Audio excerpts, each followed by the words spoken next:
Hey, and welcome to the Systems Boutique podcast. I'm Dr. Ramona H. Lawrence. Most people just simply call me Dr. Ramona. I'm your systems stylist and your business operations expert, and I'm here to help you build a high-end boutique-style back-end that creates ease and scalability for you without sacrificing the luxury experience your clients absolutely deserve. So if you're a speaker, a coach, a consultant, a course creator, or author who's ready to stop the overwhelm, ditch the tech confusion, and finally streamline your systems and operations, you are in the right place. Each week, I'll bring you actionable strategies, expert insights, and behind-the-scenes business systems and operations insight to help you scale with ease, efficiency, and absolute excellence. So grab your notebook, your favorite cup of coffee or tea, and let's get to work. Welcome to the Systems Boutique, where systems meet style.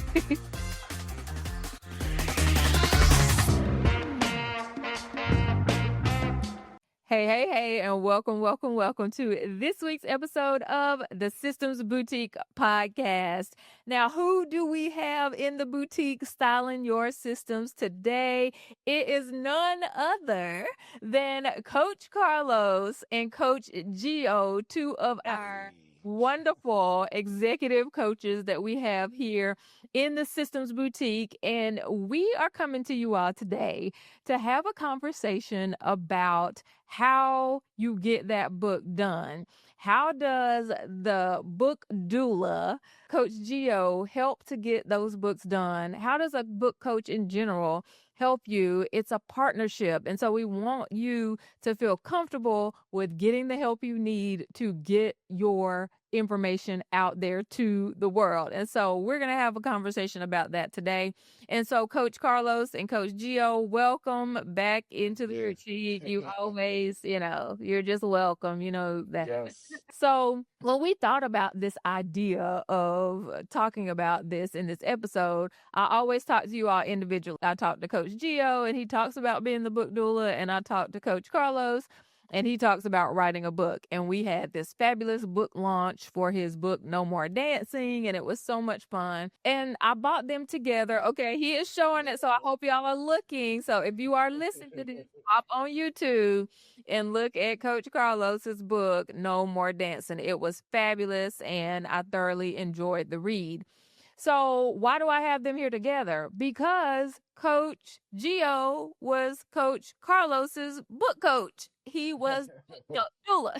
And so we want to talk about what that process looked like and how he got to this wonderful place of having this work come from just this idea to fruition. So Coach Gio, you often talk about the fact that writing a book is not a solo project. Often it's this thing that's overwhelming and people are like, how in the world do I get this big thing down on paper? So you talk about that it's not solo and people fear collaboration. So let's start there. Let's start talking about some of the mindset that it takes to even start with a book coach or a book doula as we know you to be. Yeah, no, I think the biggest thing, and I understand people's hesitancy when, like, we call a lot of, I'm a book doula, so you don't necessarily let everyone see around your baby. And so there's a hesitancy of, I'm vulnerable. I don't want to put my business out there to somebody else that I don't necessarily know. And when I give the book to you, am I getting my child back, or is that like you just stole my kid, right? Like, and I think I understand that fear. I mean, I want to say it like this, and then the book coach came and told me to say it like that, and then it becomes a tug of war of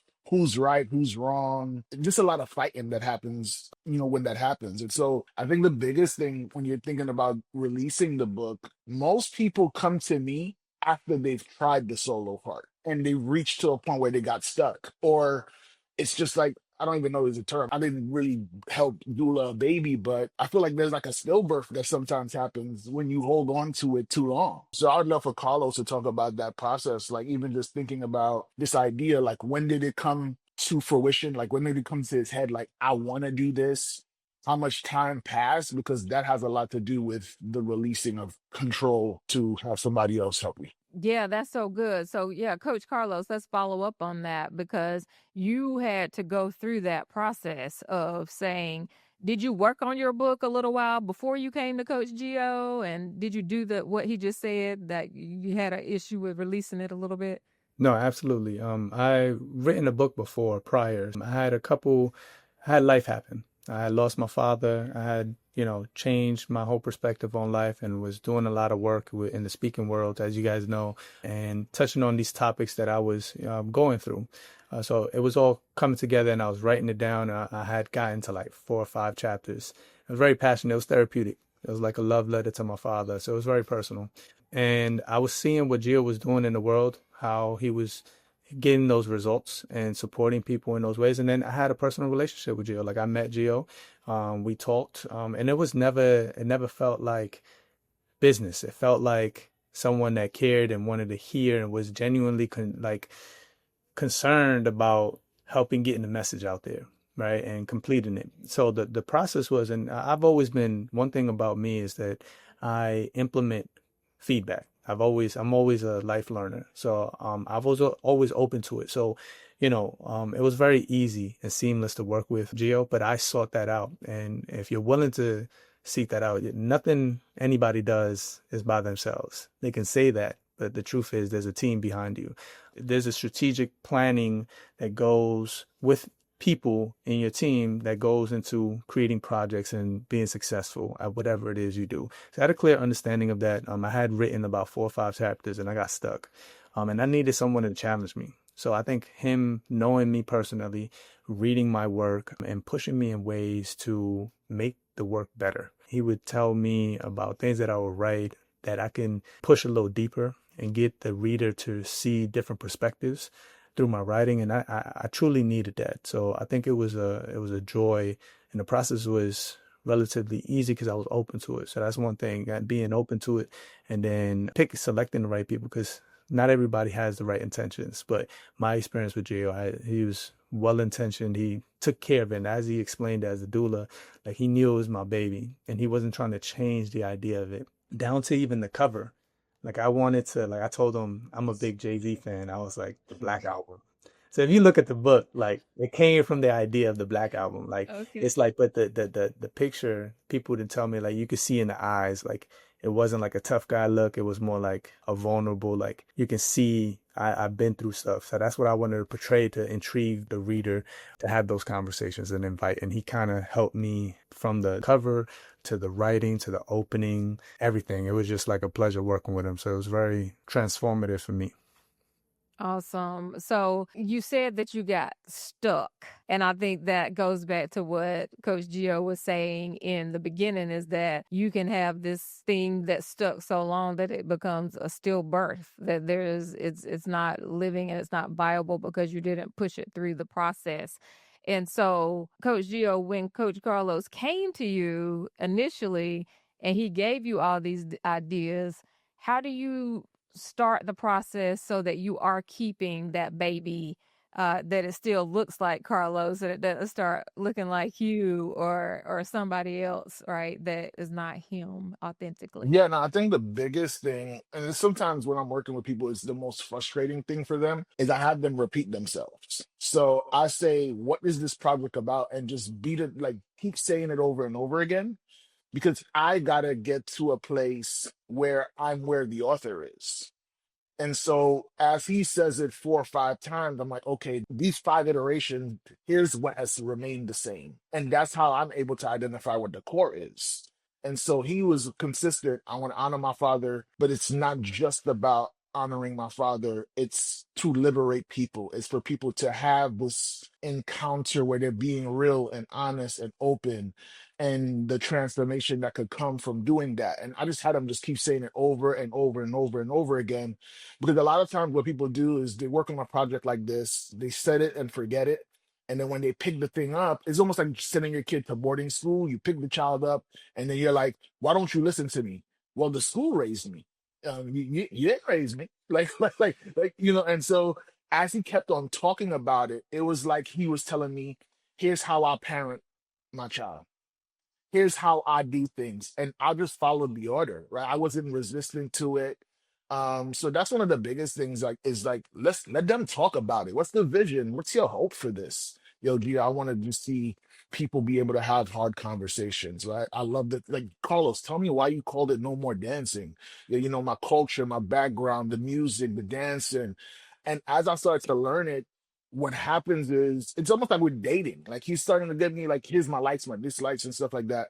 And then I get excited about it because I'm like, that's a dope metaphor. No, no more dancing sounds so cool, And we really just got a chance to like crystallize the vision of it, which then made it easy for him to let it go and trust that I'm going to take it to where it was going to go to, because he had made that very clear what that was. Like, so I think that's the biggest thing is, yes, you're stuck, which is good, but it's important for you to know where the destination is. That's good. And Coach Carlos, I'll let you follow up on that, but it reminds me of kind of like when you take your children to their grandparents and the grandma's like, I'm gonna do what I want to do. This is my grandchild.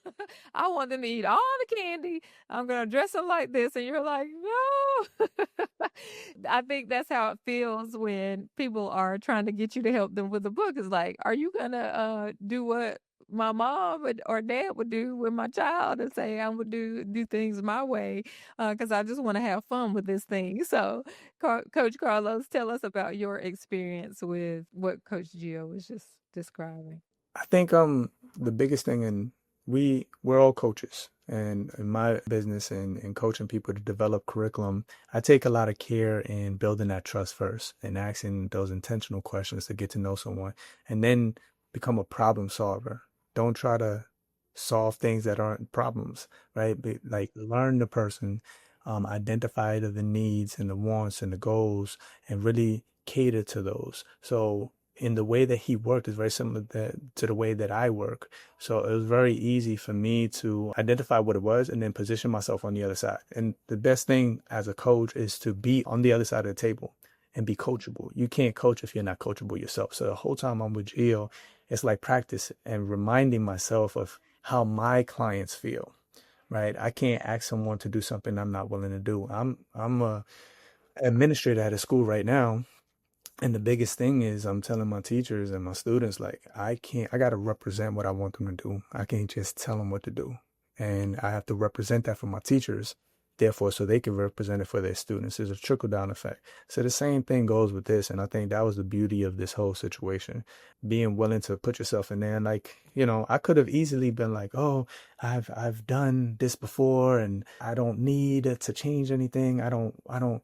So I could have easily been that way. But I think I've seen that go wrong for people. And I just continuously am trying to improve on myself and be better. And I think that's the best way I could describe my experience with Gio. It felt like he built that trust. He got to know me as a person. He got to understand me. And the check-ins weren't always about just the book. It was more about getting to know the person. And Dr. Ramona, like, we've worked together. And that's what I was focused on, to know you as a person and care about you and your family and what are your goals and what you want to achieve there. And then I can, implement myself within that. Right. So I think Gio did a beautiful job of that. So it felt in that way to me, where it felt like someone that was caring to help me get the process successfully done. Yeah, so that's beautiful. And it's always so exciting when we start the process.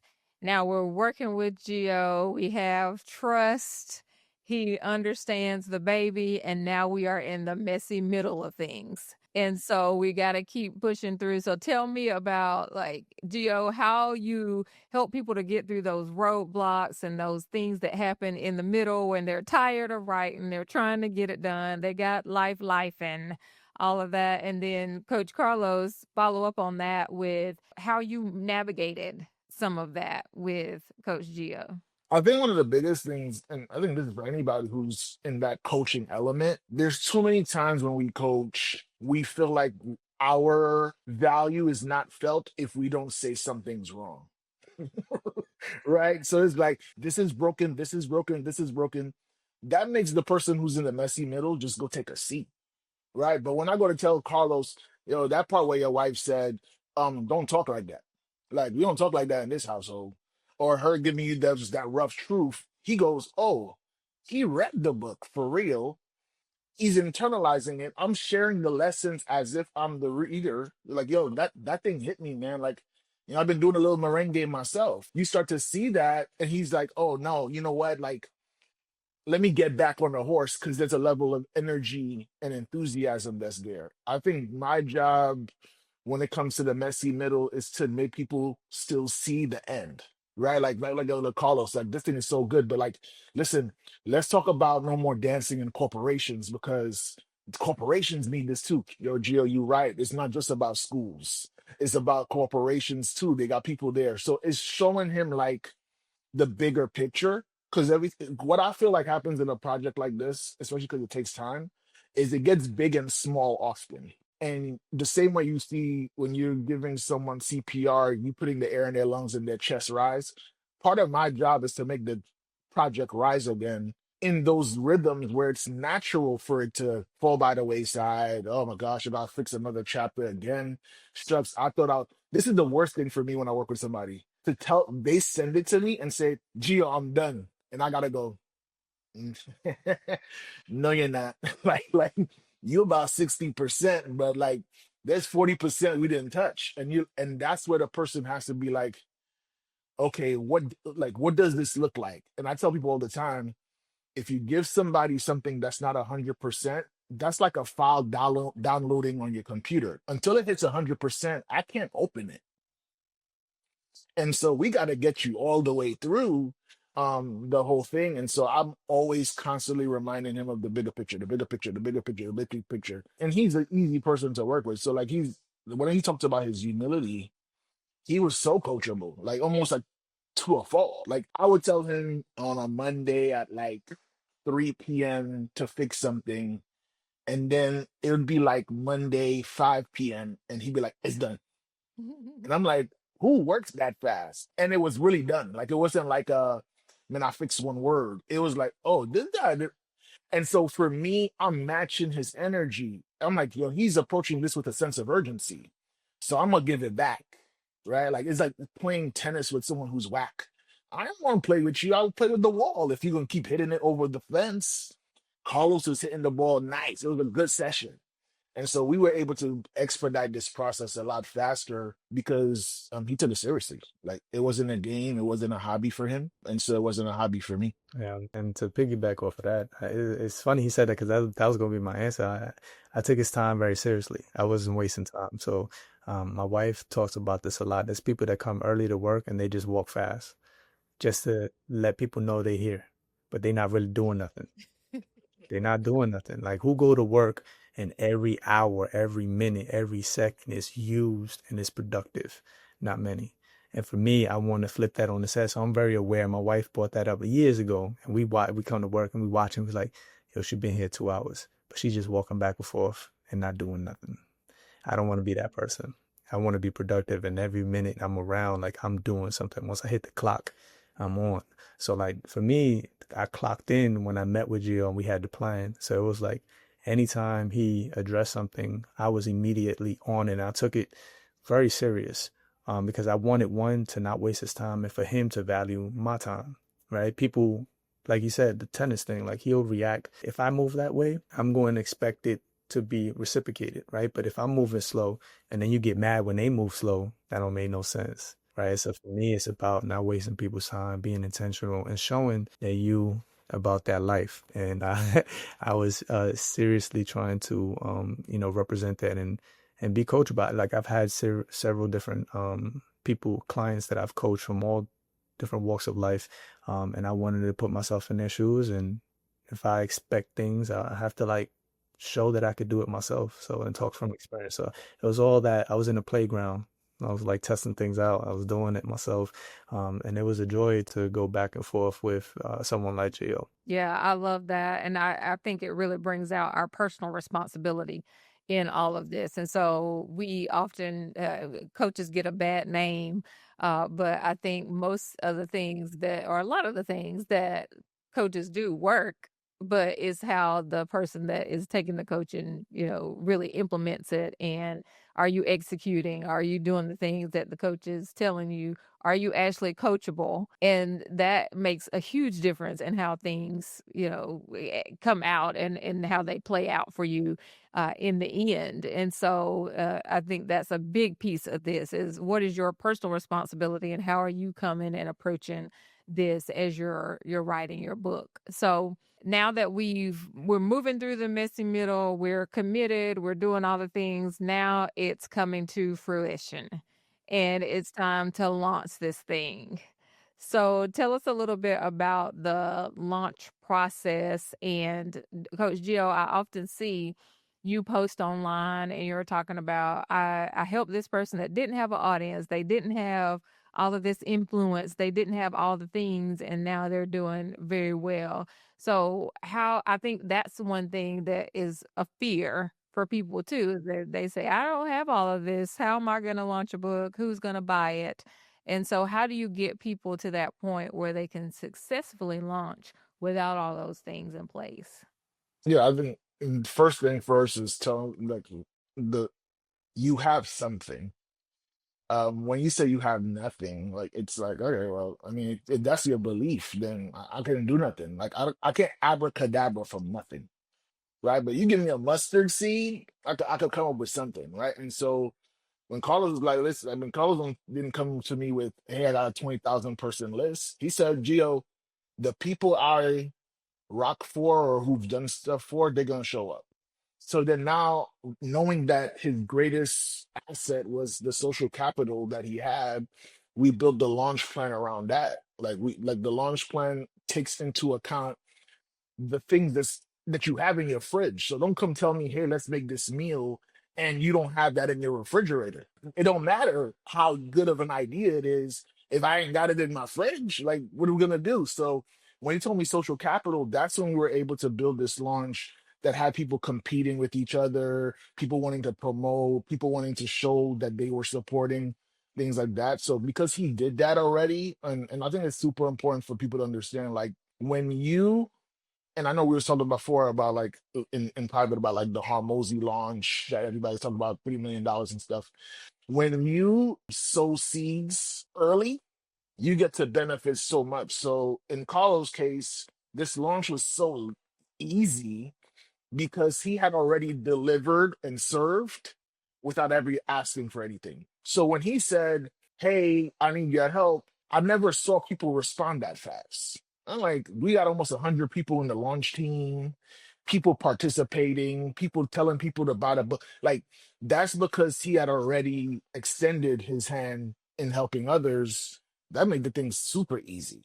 Right. But I think that going back to the conversation, it's like, what do you have at your disposal, right? So whether I volunteer at my church, well, then we building the launch team around the church. Whatever you have, we're gonna build it around that. That's what the best answer is, the best solution. It's within your capacity to do, versus me saying, hey, I'm gonna need you to find that $10,000 budget so we can get a PR company and doing all this stuff. And you're like, I guess we're never gonna launch this if that's the case. So and you'd be surprised at how much stuff you could really do with the people that you already have in your sphere of influence. And for me on my side, I think it's not being afraid to like just put stuff out. We say this all the time. Stop waiting for it to be perfect. You know what I mean? Stop waiting for it to be perfect. Stop waiting for it to sound a certain way. Stop waiting for it to. The only way it gets better is by you saying it, you doing it, you posting it, and then you get the experience of what you can do better on the next time you say it, next time you do it. So for me, it's always repetition. I was a college athlete, and the only way I got good because I put the reps in. I got my shots up, and for me, it was always that way. So like I would collaborate with Gio. He would give me something. I would try it immediately, and then we'll go. If it don't work, we'll go to the drawing board. Like, hey, maybe I should post it like this. Maybe I should do this type of post, right? And keep on testing things out. There's no like why we holding in.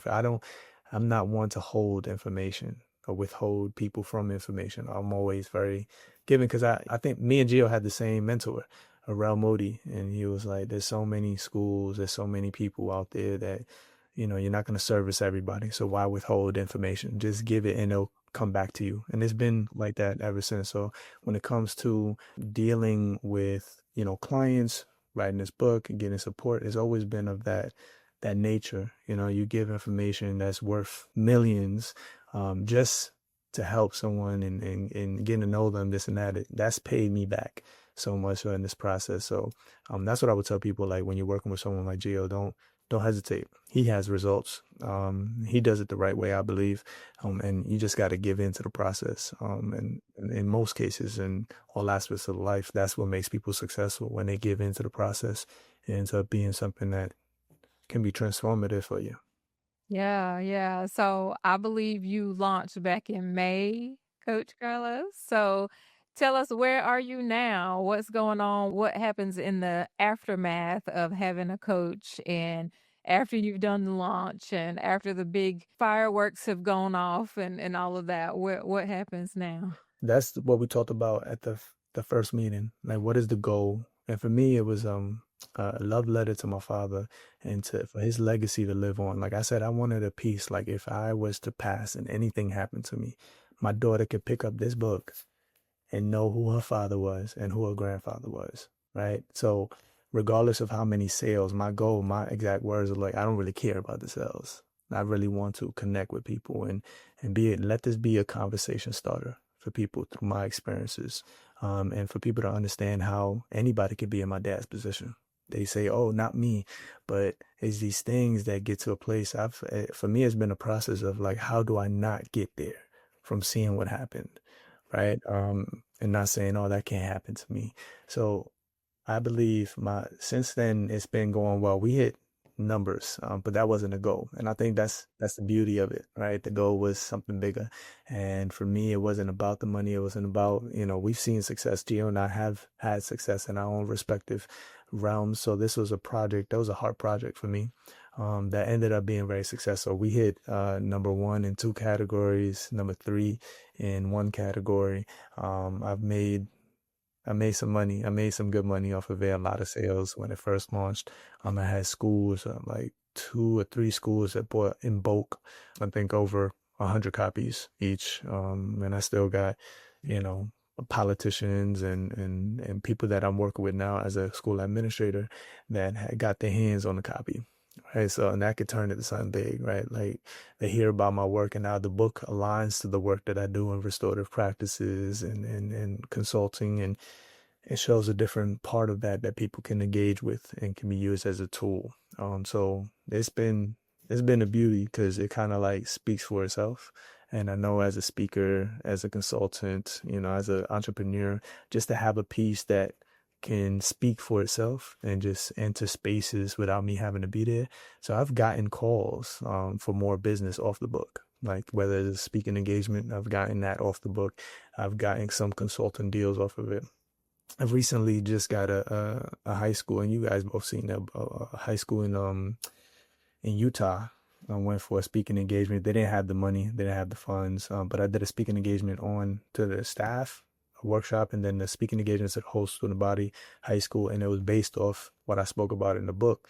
And a couple months later, I got a deal that was $20,000.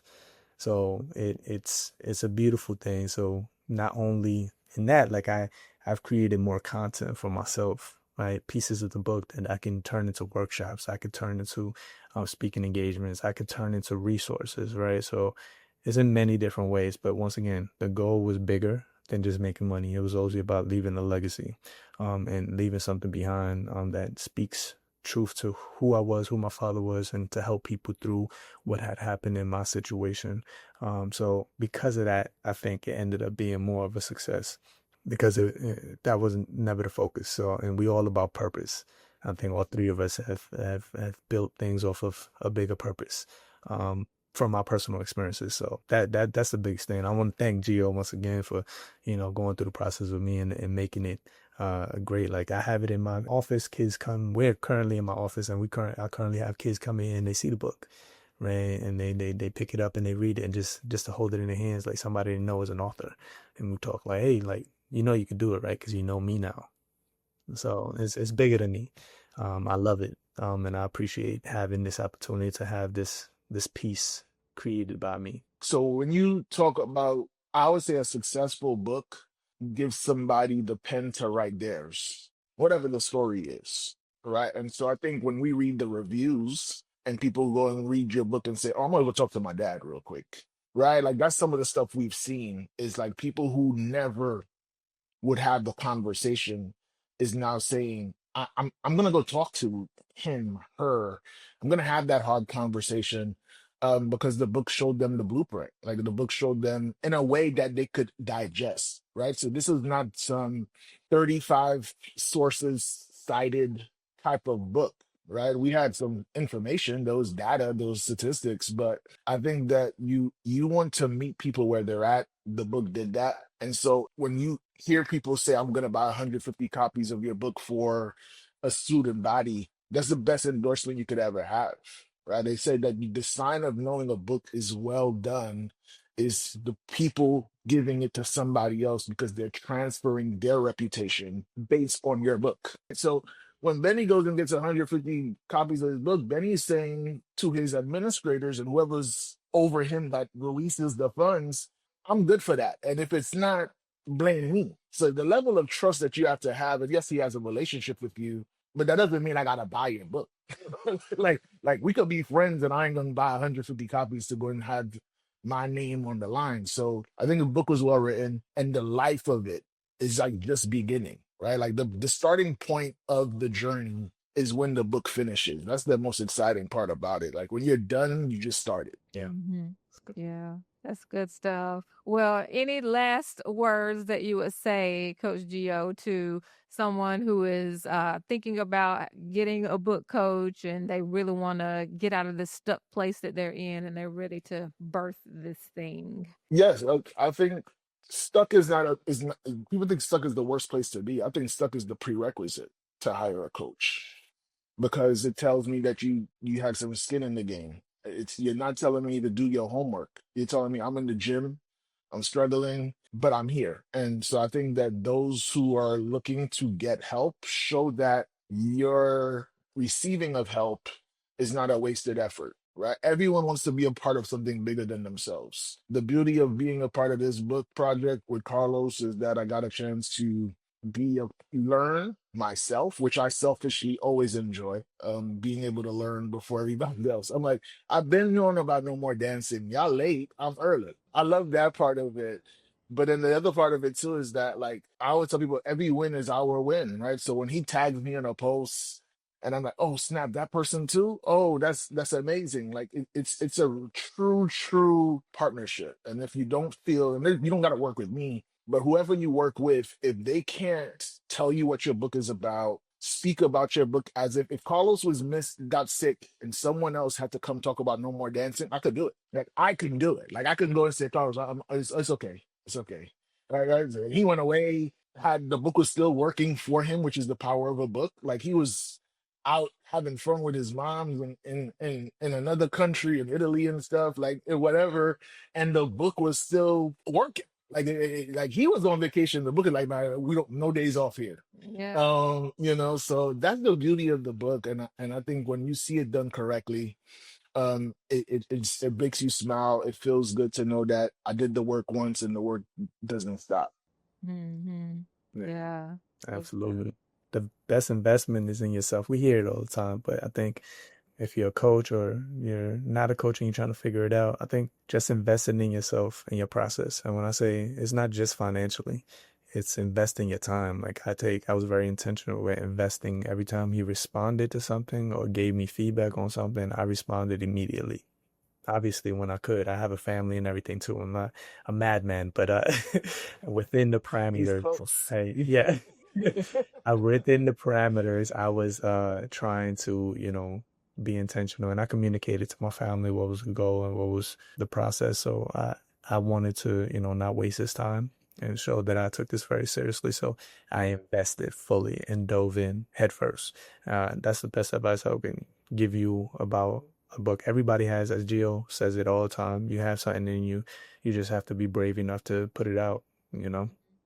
and just got to be brave enough. There's people getting paid for a lot less than you can offer. Hmm. That's good. That's good. So on that note, we will end there. If you want to read a really, really good book, go and get No More Dancing by Coach Carlos. You also, if you want a really, really good book coach, then you need to check out Coach Gio with First Book Done, and we will drop the links to both of those below in the show notes. And thank you all for listening. Thank you, Coach Carlos and Coach Gio. It was wonderful as always. And we will see you all next week on the Sisters Boutique Podcast. See you later. Bye. All right, my chic CEOs, that's a wrap for today's episode. If you found value in today's conversation, do me a favor. Subscribe, leave a review, and share this episode with another star. That's a speaker, a teacher, an author, or a coach who absolutely needs it. And hey, if you're ready to finally get your systems together, let's chat. Head over to thesystemsboutique.com/strategy to book your systems style strategy call, where we'll map out your perfect business back end. So until next time, keep it chic, keep it systemized, and keep shining like the absolute star you are. See ya.